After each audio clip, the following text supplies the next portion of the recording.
We don't have a crystal ball at Note School, but we certainly have a rear view mirror. Stay tuned.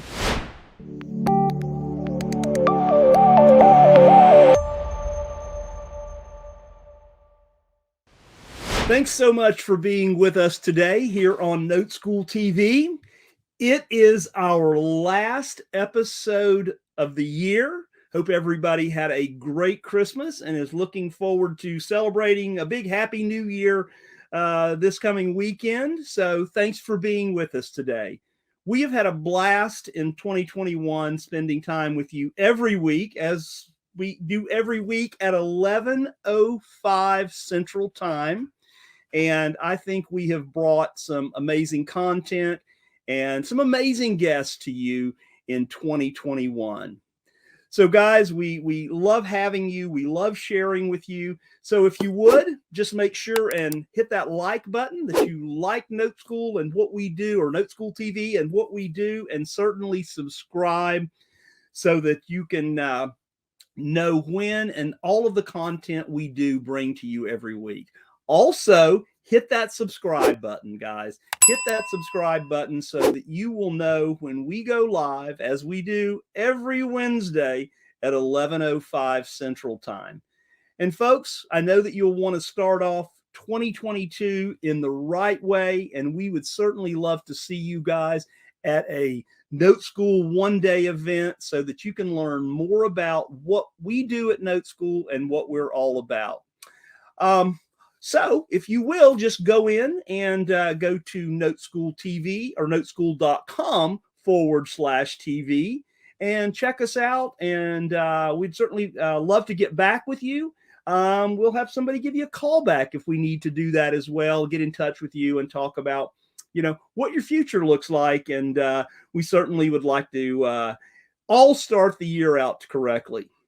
So in today's episode, we are, as I said, we don't have a crystal ball, but we do have a rear view mirror.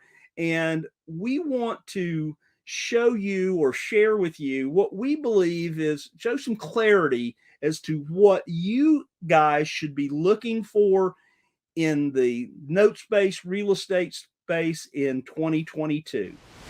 So we are here with founder of Note School, our chief visionary officer, Mr. W. Eddie Speed.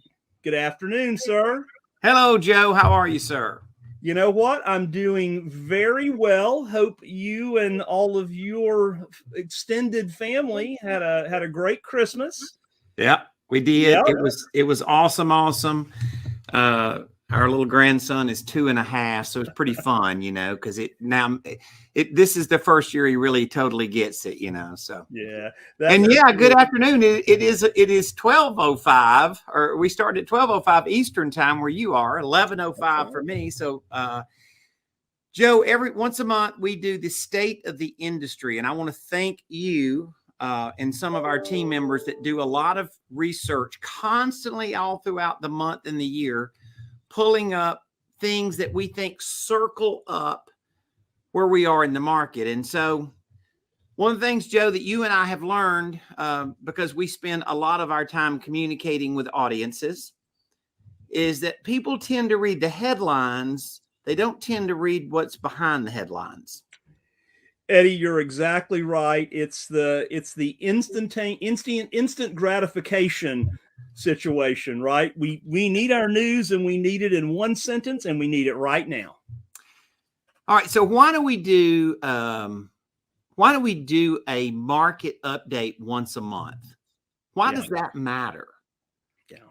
Because while the residential real estate market is on fire, there are voids in the market. It is those voids in the market that allow entrepreneurs to go find strategies. If everything was just good, Joe, and we couldn't find the void in the market, let's just say that we would be just in the herd. We'd be following everybody else. Right.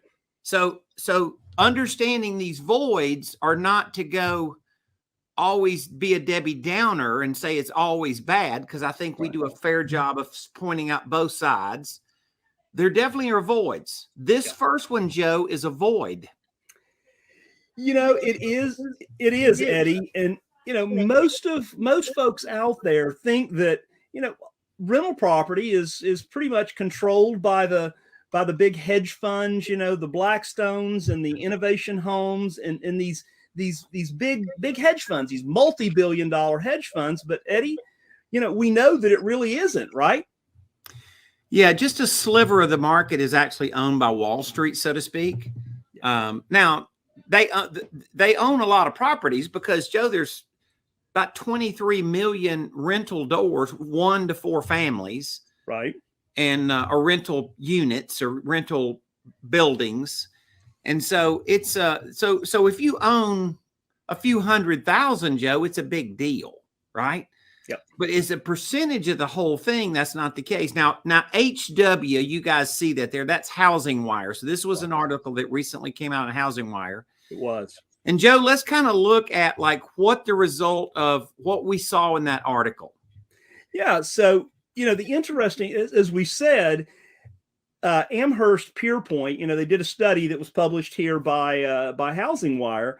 And the study found that 85% of U.S. of single-family rental homes in the United States are owned by these. We call them they're the landlords, right? The small-time landlords that own anywhere from 1 to 10 properties. Yeah. Now, Eddie, I think that probably catches some folks by surprise, doesn't it? Yeah, people really don't realize that the small time amateur landlord, and they like there's a couple of different measuring sticks. One Urban Institute refers to 1 to 5, other groups refer to 1 to 10. But the truth of the matter is the average number of houses these guys own is 2 to 3, right, kind of thing. It's not the average being 7. Right. And so these small time landlords, and this is what we've discovered is they are the core of the market. And the reason that matters is because they're probably the most unhappy rental property owners in the business as a group. Not, right. That doesn't mean you're unhappy. Right. It doesn't mean that if your friend owns 10 rentals, that doesn't mean they're unhappy. No. But it does mean that the small time landlord, and really the issue is this, Joe, it's pretty simple. Mm-hmm. They watched TV and it sounded like rehabbing houses and doing all this property stuff was just fun. It's just fun, right? It only takes 30 minutes to do that, Eddie. They find it, they hire a contractor, they fix it, they stage it and sell it, and boom, there you go, right? Or rent it. Yeah, right? Or rent it. And, Eddie, we were talking about something earlier and, flipping, buying and fixing and selling, that's risen again this year. Last quarter, it was about 9.5% of the properties that were sold were, just like that, were buy, fix, and sell. But the average time to do a rehab, Eddie, was 147 days. Yeah, the cycle time is really pushed out. And obviously that's because of availability of labor and it's the availability of products. And the margins they're making, Joe, are shrinking. They have been. So real estate's going up, but they're having to pay more for it and they're having to spend more money rehabbing. And is a little bit of a concern that their margins are getting tight enough that with some kind of a dip, that thing could swing the other way. So the small time landlord dominating owning rentals is really a focus of Note Schools. And why does that matter? Because we show people how that own rental properties, how to be the bank, not the landlord. And that seller finance strategy becomes how we create inventory. It's how we create business. And we have found out that the average small landlord doesn't know a lot about tax strategies. Exactly. And so we point out things. We're not giving them tax advice, but we point out things they would never have thought of on their own. So this becomes a big part of our market, and this is a gigantic market to chase. This isn't just a few 100,000 folks. No, it's not. And just to kind of wrap this piece of it up is, really the big companies, right, control about 2% of that market, about 300,000 houses. And how many did you say we're looking at? Well, there's about 23 million. So call it about 17 million houses are owned by people that own 5 houses or less, according to Urban Institute. Right. And they own it in their individual name. They don't own it in a trust or an LLC. So understand that's a significant market, and there's various strategies that Note School has spent a lot of time and energy trying to figure out how to really captivate that audience and do well, showing people how to work with them. Exactly. So Eddie, let's talk about what's going on in the lending market now. This is pretty interesting, right? Aggressive stated income loans, right, have for rental properties. So it's kind of like what's old is new again, right? I thought this was newsworthy, Joe, because, first of all, residential lending, the availability of credit has declined. About 30% of people less can get a mortgage than they could before the virus. That's according to Mortgage Bankers Association, and they have an index.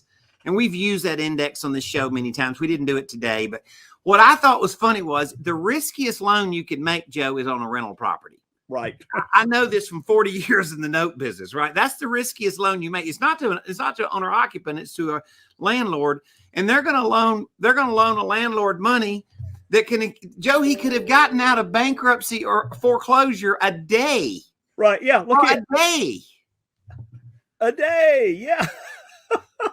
And a 580 FICO score.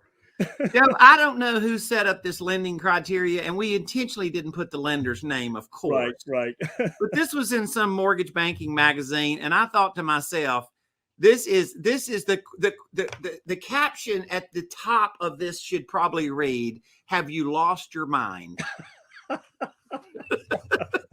Yeah. Hey, you just have to have a P&L only, no bank statement, right? Hey, Joe, they're going to get to where you just do a stated FICO score, okay? You don't even have to show them your FICO score. You just you just tell them what it is. That sounds familiar as it is with the kind of fog a mirror and have a pulse.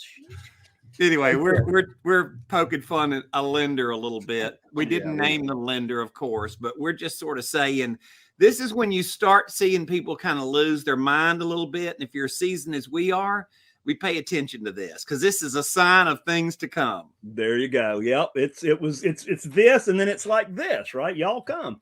All right. So Eddie, M report from just basically a few hours ago says majority of Americans are struggling with their house payments, and the headline on that is nearly 7 in 10 Americans with a monthly rent or mortgage payment have made sacrifices to be able to continue to paying their rent. It's like or their mortgage, and that's according to Lending Tree. So yeah, that's a pretty big deal, right?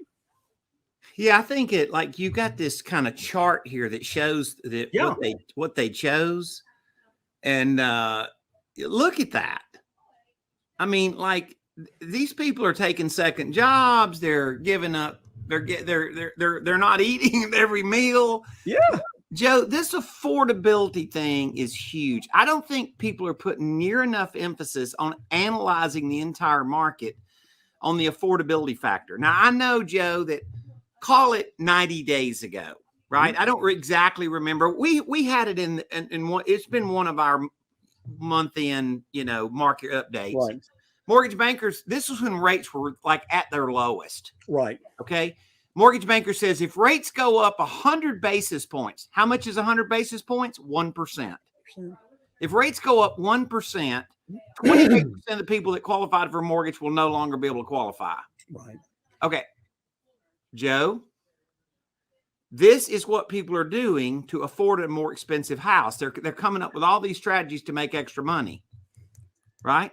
You look at some of these and you're just going, they're like a nightmare, right? Payday loans. And I mean, and Eddie, here's the crazy thing is that as prices continue to go up, the fear of missing out, I guess, I don't know what else to call it, but they're sacrificing their future just to get in on the game. They're still willing, as interest rates are going up, they're still willing to go in and bite off more than they can probably chew, right?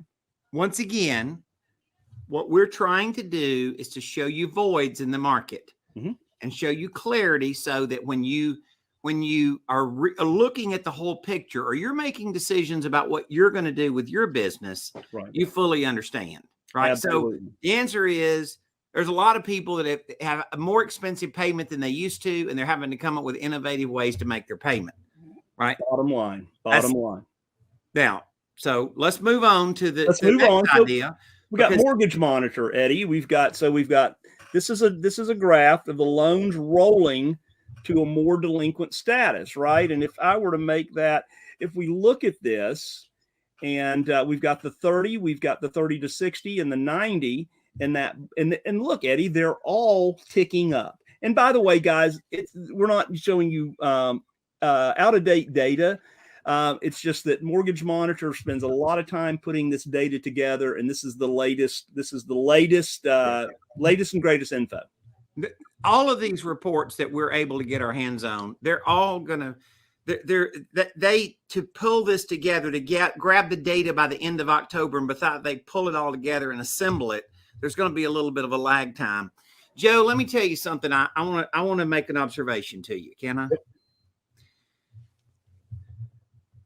I've been in the mortgage industry for 40 years, specialist in seller financing, but I've been around, the mortgage banking world otherwise. I've observed underwriting and lending policy and performance of loans, and bought from loss mitigation departments for years and years and years.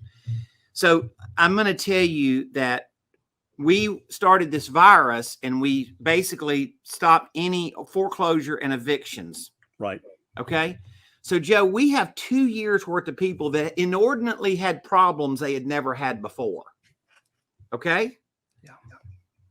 Because of the virus. Exactly. But we went 2 years with no pressure on anybody to do anything. They weren't getting evicted, and they weren't getting foreclosed on. Yeah. Joe, you can call this whatever you want to. This is pent up inventory. Right? It is. Now, because once again, when you read all the headlines and everybody says that it's going to take 5 years to go have the amount of inventory, Joe, call it 3 million loans that have had no pressure at all to go bring their loan current or go sell their property to pay off their delinquent mortgage. This is significant. Yes, because this is the thing behind the curtain that can affect it. Now, for us, all these delinquent notes has now opened up an old game that we were really good at. And that old game was buying non-performing notes. There you go. Now, Joe, here's what I've never done in my career until now. Until now, I've never bought delinquent notes in a hot real estate market.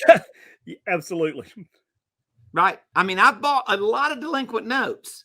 But almost when there was an avalanche of non-performing notes, there was an avalanche of real estate problems. So it's a very unusual market that we're in. Joe, this talks about not just principal and interest payments, but it also talks about escrows, right? Exactly. So past due principal and interest payments, which doubled during the pandemic to more than 468, has pulled back.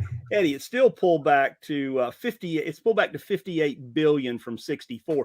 That's not a huge reduction, is it? This thing has not fixed like everybody said it would. I mean, we knew it wasn't going to fix. Yeah, we knew it wasn't. Absolutely. Joe, this thing is coming off the edge.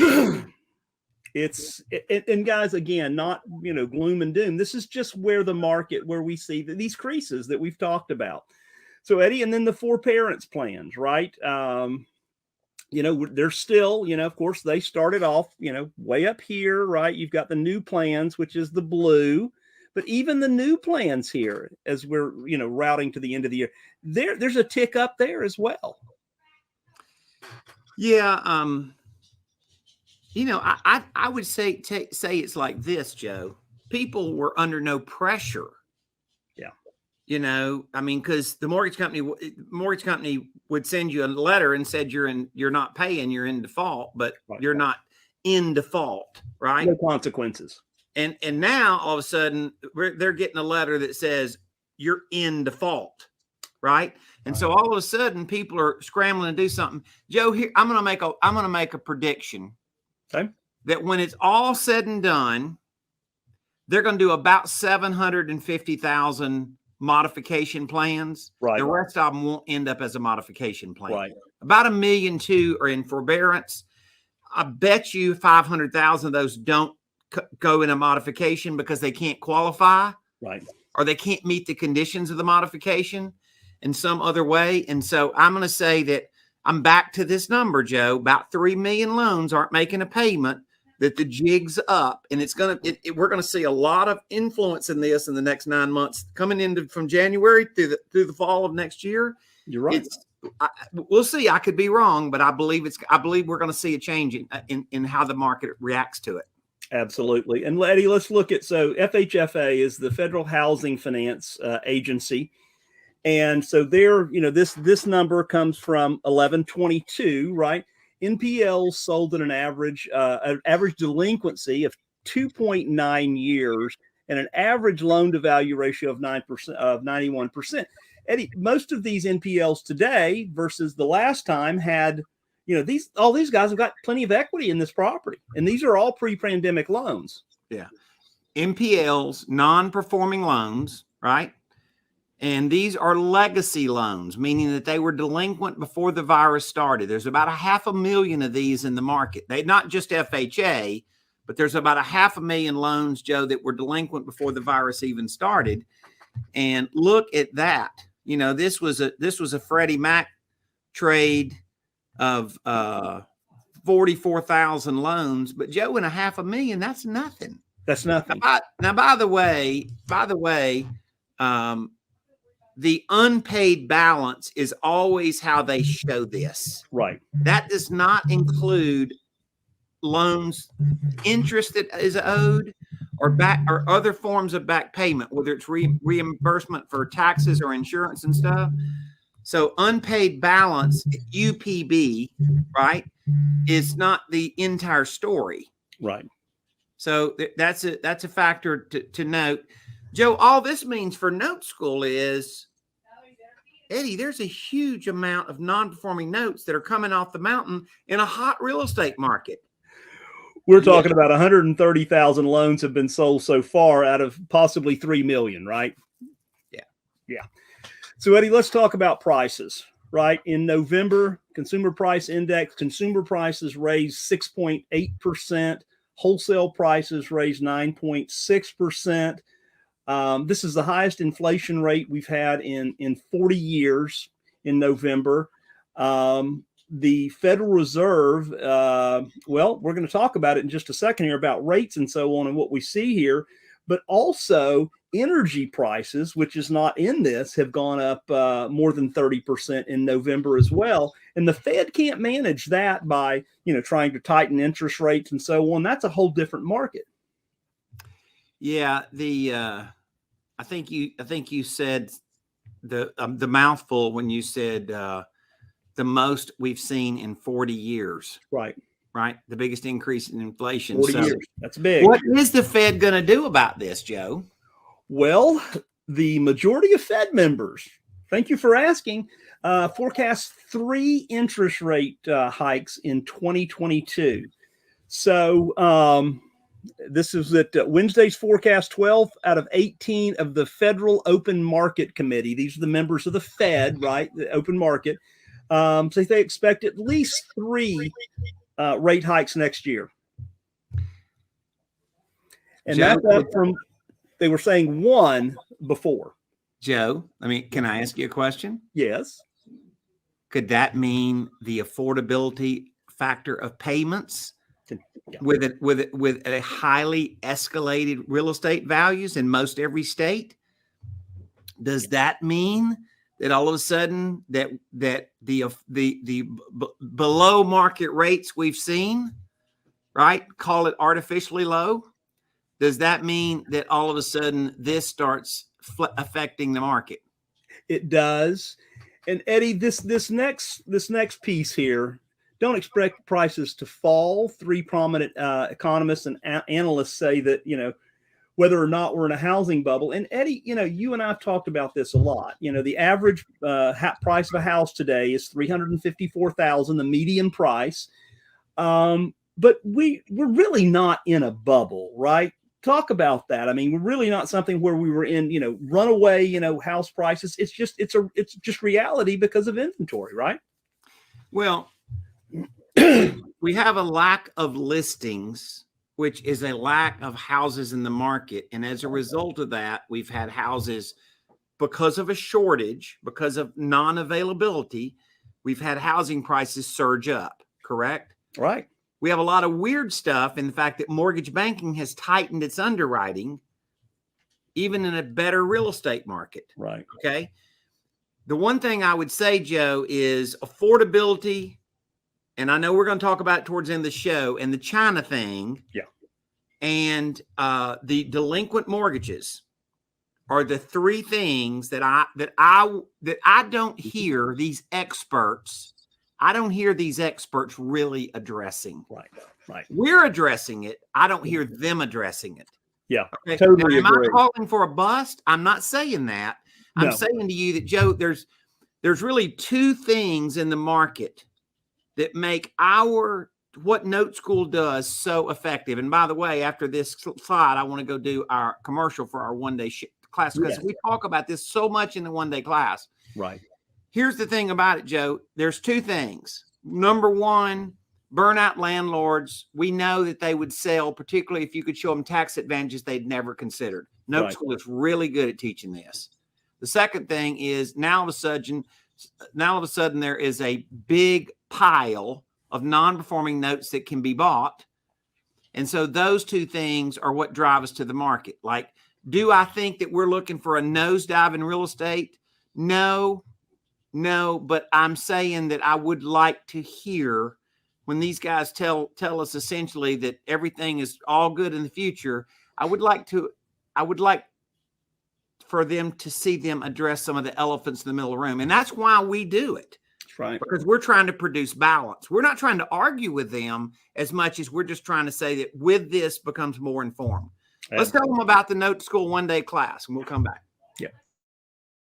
Well, hello, everyone. It is Brian with the teaching team here at Note School, and I'm excited that I get to be the one to invite you to the upcoming Gold in Notes class. That's right. It is a one-day deeper dive class that we call Gold in Notes because of how valuable this time spent is. This is a full day that we really get to dig into the nitty-gritty, the whole world of creative financing, not just how to acquire more deals, how to get access to more capital, how to defer a lot of the taxes for us as well as for the sellers that we're talking to, and really learn how to create your own notes. And really, once you learn how to create your own notes, this is really where we spend an entire afternoon really pulling back the curtain on what the note business is, from wholesaling notes, buying and holding performing notes to really build your wealth. I'll even show you a strategy called partials, which is by far the best wealth building tool I've ever seen in the real estate space. And we're definitely going to spend some time talking about non-performing notes, which is by far the biggest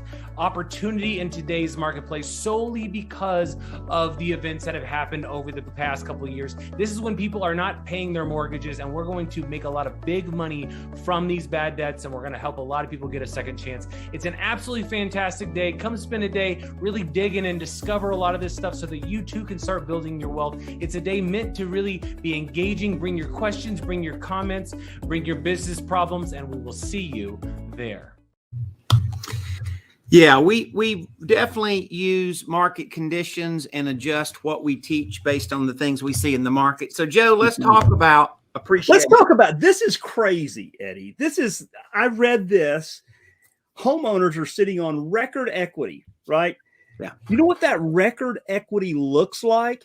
By the end of the third quarter, borrowers had a record 9.4 trillion, not billion, trillion in tappable home equity, or collectively about $187,000 178,000 per borrower. And Eddie, here's the thing. This also goes on to talk about that there's actually a lot more than that, but the 9.4 trillion still leaves a 20% cushion in the equity of the property, right? So it'd still be an 80% loan to value ratio with the 9.4. That is a pile of money. Yeah, that's why we think this thing, that whatever real estate adjustment there is going to look different, Joe, than it was in 2008, because in 2008, people didn't have equity, right? And they were underwater. And so this is definitely why we see it different. Not that there's not gigantic opportunities with landlords, and there's not gigantic opportunity with non-performing. It's that we think the housing market could flatten, not tank. Right. And for these reasons. Now, we're not quite the trees are going to grow the sky thing, right? We're not quite there, because we think there's some inventory that's that's lurking in the shadows, hidden shadow inventory, right? And we think it's going to come to the market. We think it's going to be forced to come to the market. So we think that inventory thing isn't going to be quite as imbalanced as it has been for those reasons. So exactly. So let's look at this. Here's a map of the United States, and Eddie, that kind of describes it, right? Yeah, this shows the amount of equity gained in a year, Joe, in a year. So This is crazy. Look at California. It increased values by $116,000. Washington State about 103. Even states that otherwise aren't doing that good. Louisiana's had a big problem with tenants not paying. They've kind of led the nation in that problem. So and anyway, Mississippi, I mean, I guess it was no gain, right? Well, they say there's not enough data. Right. Look at Utah and look at Arizona, right? So yeah, there's certainly an underbelly to all of this, right? As we go through it. It's been great. It's been a great ride this year, and there are some people that are going to look at it and say it's time for me to take some money off the table. There's other people that's going to look at it and say, "Man, I'm ready to roll the dice." Yeah, and just once again, our goal is not to try to go. Joe, I've been in this business for 41 years. I have no idea it's the craziest set of circumstances I've seen in my years in the business. Yeah. And I wouldn't, and not that I'm scared to make a prediction. It's that there's so many variables. We just want to make sure that as you're making your predictions, that you're weighing all of these things in. So we tell you what's bad. We tell you what's wrong with the mortgage industry. We tell you what's wrong with burnout landlords. And they got a huge amount, 8 million people owe back rent. Yep. That's all true. It's all true about the mortgage industry. And then all of a sudden we look at the other side and we say, man, this thing hadn't had a speed bump. Joe, Let me point out one fact. Can I point out one fact before we get off of this? This market has had no pressure of people trying to solve their mortgage problems. Have not. Right. So just go 2 years and nobody's had to go pay off a delinquent mortgage. Nobody's had to bring a loan current. Nobody's had to essentially sell their house to make sure because the lender is going to sell it for them if they don't. Right. That could be a factor. Well, there was a story that we did at the end of last year. I just thought about it, and it was talking about, at some point in time, everybody's going to have to pay the piper, right? So, Eddie, this is next up here is something that you had a lot to say about in November's monthly update. And so we see now that, that Evergrande has now, they've slid into default, right? Well, we basically said these guys are going to default. Let me just tell you something. You don't have to be some giant expert in the industry or some incredible visionary to know that they had $200 billion in assets. That's if you calculate the value at full face amount, not having to discount it. Right. And they had $300 billion in debt. Yeah. So I don't know what you call underwater, Joe, but their story wasn't looking good. We believe that this is one of many stories to do. And Joe, that is a picture, sadly, of what China really has a lot of right now. And that is they watch that movie, Build It and They'll Come. Yep. And they thought they just built a brand new city out in the middle of nowhere that they would come. And I think they're now in for a surprise. I tell you the real truth, Joe, is this will go down in history as the biggest real estate scams ever been played. Yeah. And it just is not, limited to Evergrande. It's, here's another one.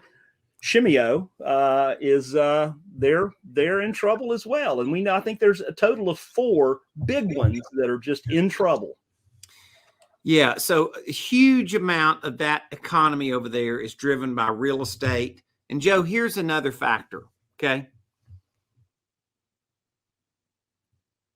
West Coast real estate from foreign investors is dominated by a country. Yes, it is. Who is that country? That would be the one we're looking at, a little country called China. So understand that there could be interesting things to fall because China, foreign investors have such a play in West Coast real estate. Now, they have plays in other markets, but nothing like they have on the West Coast. And we are paying attention to that because we think that could be a variable. And I just would say that I think, Joe, in 2022, we're in more of a world economy than we've ever been. Yeah. And we're looking at China that basically it's almost inevitable. It's not like it might happen. I mean, it wouldn't be like some brilliant forecast. It's pretty much believed that China's in for a bad run.